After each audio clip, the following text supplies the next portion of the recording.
Mikesha Eglit ka folur së fundmi për gjendjen e saj sa ishte e mbyllur në shtëpinë më të famshme në Shqipëri. Ajo ka treguar më shumë për raportin që ka me Eglin, duke qenë se ka dhe Mikesh jashtë dhe gjithashtu ka bërë një analizë të lojës brenda shtëpisë së famshme dhe sjelljes së Eglit me gjestin. Aktoreja e njohur Cubi deklaroi: "Unë kam shoqe dhe Mikesh për shumë vitesh tashmë dhe e njoh shumë mirë dhe nga afër dhe sjelljet e saj në mënyrën se si vepron dhe mendon të gjitha gjërat. Pa diskutim që duke krahasuar me Eglin jashtë ajo ishte e rënduar. Nuk ishte ajo Egli më saktë që unë njoh, që kam folur dhe jemi takuar gjatë gjithë kohës.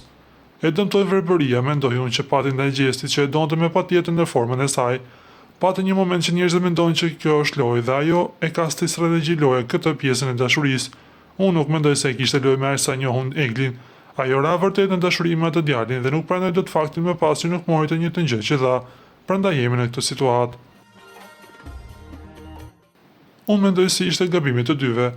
Edhe ajo e keq menaxhoi ndoshta në një moment dhe nuk i kapi situatën në kohë dhe që të tërhiqej atëherë, ndoshta edhe kur banorët e tjerë i thanë, edhe pse asaj u duk sikur Rozana ju kthye kundra, në fakt Rozana po përpiqet që t'i hapte syt më shumë.